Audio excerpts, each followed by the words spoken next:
बिस्मिल्लाहिर्रहमानिर्रहीम। First year. आज हम चैप्टर 2 वेक्टर्स एंड इक्विलिब्रियम के एक्सरसाइज के शॉर्ट क्वेश्चन सॉल्व करेंगे।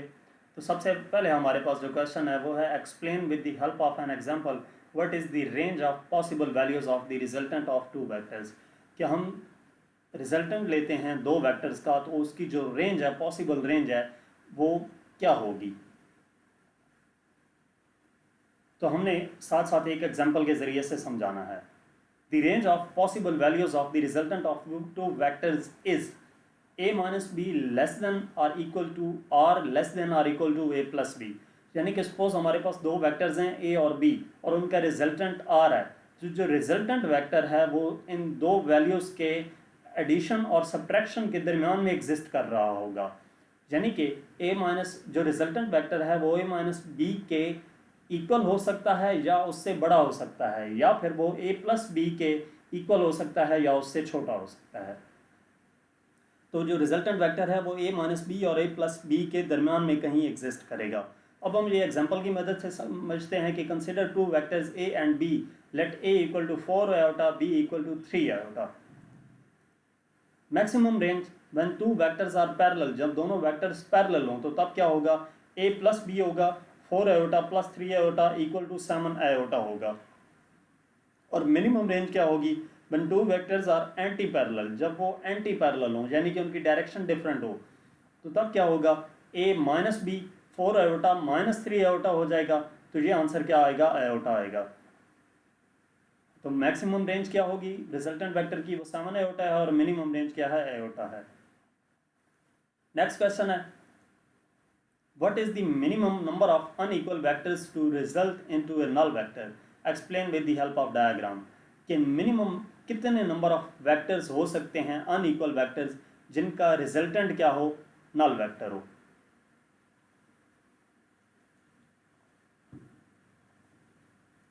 तो सबसे पहले if unequal vectors mean different directions then the minimum vectors are 2। यानी कि अगर अनइक्वल वेक्टर्स का मतलब ये है कि डिफरेंट डायरेक्शन है तो तब हमारे पास जो मिनिमम वेक्टर्स होंगे वो 2 होंगे।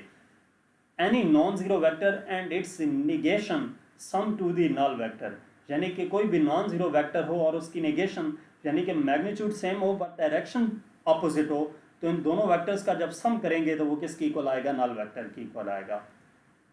For example a plus minus a equal to 0 के ये दो वेक्टर्स थे, इनका मैग्नीट्यूड सेम है पर डायरेक्शन डिफरेंट है। ये a वेक्टर है और ये माइनस ए है, जब दोनों को ऐड करेंगे तो रिजल्टेंट क्या आएगा, 0 आएगा। ये हमारे पास फर्स्ट केस था। अब हम सेकेंड केस देखते हैं। If unequal vectors means different magnitudes then the minimum vectors are 3। अगर अनइक्वल वेक्टर्स का मतलब हो कि मैग्नीट्यूड डिफरेंट है, डायरेक्शन जो मर्जी हो, मैग्नीट्यूड डिफरेंट है, तो उसका क्या होगा, मिनिमम वेक्टर्स 3 होंगे। If we add three vectors of unequal magnitude in such a way that they form the sides of a triangle, then their resultant must be 0। कि अगर हमारे पास अनइक्वल मैग्नीट्यूड के 3 वेक्टर्स हैं और उनकी मदद से एक ट्रायंगल बनी हुई है तो उनका रिजल्टेंट क्या होगा, 0 के इक्वल होगा। For example r equal to a plus b plus c equal to 0। तो ये हमारे पास 3 वेक्टर्स हैं a b c, हमने हेड टू टेल रूल के जरिए से इनको ऐड किया तो इनका रिजल्टेंट वेक्टर 0 आता है।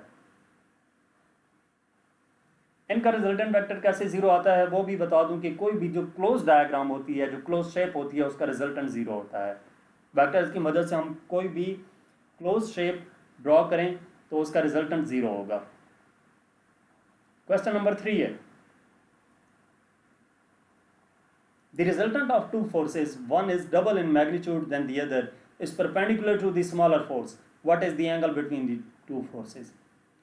के दो फोर्सेस का जो रिजल्टेंट है, one is double in magnitude than the other, एक का जो मैग्नीट्यूड है वो दूसरे से डबल है, is perpendicular to the smaller force, कि जो रिजल्टेंट है वो स्मॉलर फोर्स के परपेंडिकुलर होगी। तो हमने एंगल बताना है उन दो फोर्सेस के दरमियान कितना है। तो सबसे पहले हम कंसिडर करते हैं कि two forces F1 and F2। ये हमारे पास F1 है और ये F2 है, और उसने ये कहा था कि जो रिजल्टेंट वेक्टर है वो स्मॉलर फोर्सेस के परपेंडिकुलर है। तो हमने रिजल्टेंट वेक्टर ए वेक्टर को स्मॉलर फोर्स F1 के परपेंडिकुलर ड्रॉ कर दिया है। Given that F1 equal to F and F2 equal to 2F, हमारे पास जो स्टेटमेंट गिवन है वो क्या है कि ये जो वैल्यू है ये हमारे पास जो एक फोर्स है वो दूसरी फोर्स की लेंथ के डबल है, यानी कि अगर ये 3 सेंटीमीटर है तो ये 6 सेंटीमीटर होगी। तो इस वजह से हमने अगर इसको F कंसिडर किया है तो इसको 2F कंसिडर करेंगे। F1 equal to F and F2 equal to 2F। From triangle, इस ट्राइंगल की मदद से हम क्या देख सकते हैं, अगर हम cos थीटा अप्लाई करें यहाँ पे, अगर हम थीटा कंसिडर करें और cos थीटा अप्लाई करें तो F1 बाय F2 आएगा। ठीक है, यहाँ पे थीटा कहाँ पे एग्जिस्ट करेगा, हाँ जी यहीं पे, यहाँ पे अगर हमारे पास थीटा है तो क्या होगा कि F1 डिवाइडेड बाय F2 आएगा। यहाँ पे थीटा वो ड्रॉ नहीं किया आपने, यहाँ पे डायग्राम में थीटा भी ड्रॉ कर लेना है। तो cos थीटा अगर हम अप्लाई करते हैं तो F1 divided by F2 base over hypotenuse आएगा। तो F1 किसकी इक्वल था, F के, और F2 की वैल्यू क्या थी 2F, तो F डिवाइडेड बाय 2F आ जाएगा। ये cos थीटा आ जाएगा 1/2 के, F से कैंसिल हो जाएगा 1/2 आ जाएगा। Theta equal to cos inverse 1/2, तो जो थीटा की वैल्यू आ जाती है वो 60 आ जाती है। तो इस तरीके से जो एंगल होगा वेक्टर्स F1 और F2 के दरमियान वो कितना होगा 180 माइनस ये जो एंगल हमने फाइंड किया है 60, तो क्या आएगा 120 आंसर आएगा। यानी कि F1 और F2 ये जो दो फोर्सेस हैं इनके दरमियान जो एंगल होगा वो कितना होगा 120 डिग्री का होगा। नेक्स्ट हमारे पास फोर्थ क्वेश्चन है, explain how cranes are able to lift very heavy load without toppling, कि जो क्रेन्स होती हैं वो उल्टे बगैर काफ़ी मतलब गिरती नहीं है, इतना हैवी वेट उन्होंने उठाया होता है उसके बावजूद भी। तो इसकी रीज़न क्या है ये हमने एक्सप्लेन करना है। The torque produced by a heavy load by the crane is counter balanced bye it's heavy body and large moment arm. जो टॉर्क प्रोड्यूस हो रहा होता है बेसिकली हैवी लोड की वजह से, जो क्रेन ने उठाया होता है वो बैलेंस हो जाता है किससे, एक तो क्रेन की अपनी हैवी बॉडी होती है और दूसरा जो मोमेंट आर्म प्रोड्यूस हो रहा होता है वो काफ़ी लार्ज होता है। Thus cranes don't topple when they carry heavy loads and also its center of gravity pass through the base, therefore the cranes lift heavy load without toppling। तो दो रीजंस हो गई, एक आपको ऊपर बताइए है कि टॉर्क जो प्रोड्यूस हो रहा होता है हैवी लोड की वजह से वो टॉपल नहीं करता, क्योंकि क्रेन क्या कर देती है उसको बैलेंस कर देती है और हैवी वेट होता है उसका। और दूसरा जो क्रेन्स होती हैं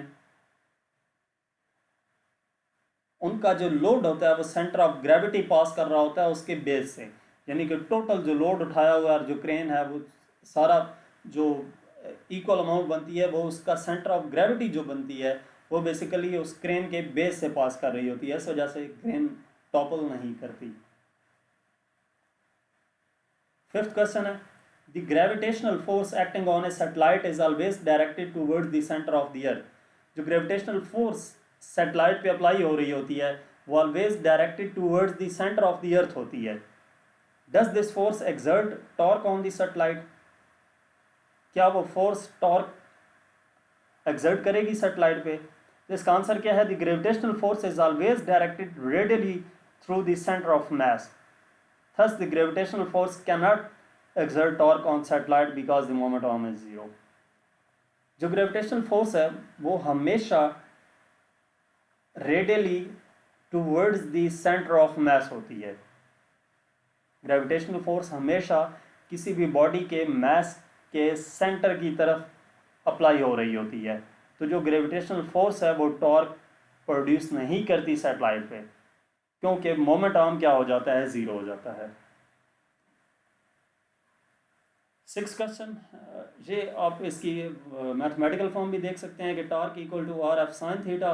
तो जब हमारे पास मोमेंट आर्म जीरो हो जाएगा, आर की वैल्यू जीरो हो जाएगी, ये सारी वैल्यू जीरो हो जाएगी, तो ये क्या हो जाएगा, जीरो आंसर आएगा, टॉर्क वहाँ पे जीरो होगा। अब क्वेश्चन नंबर 6 है, explain why buses and heavy trucks have large steering wheels. जो बसेस होती हैं या ट्रक्स हैं उनका स्टीयरिंग व्हील लार्ज क्यों होता है? Large steering wheels produces large amount of momentum so that the force applying on the steering wheel will be small because the moment arm L and force are inversely related. Large steering wheel क्यों रखा जाता है buses और trucks का? क्योंकि large moment arm produce होगा, जो steering wheel large होगा तो जो मोमेंट आर्म है वो भी लार्ज होगा, तो जो फोर्स उस पर स्टीयरिंग व्हील पे अप्लाई करनी होती है वो हमें कम अप्लाई करनी पड़ेगी, क्योंकि जो मोमेंट आर्म और फोर्स का रिलेशन है वो इन्वर्सली रिलेशन है।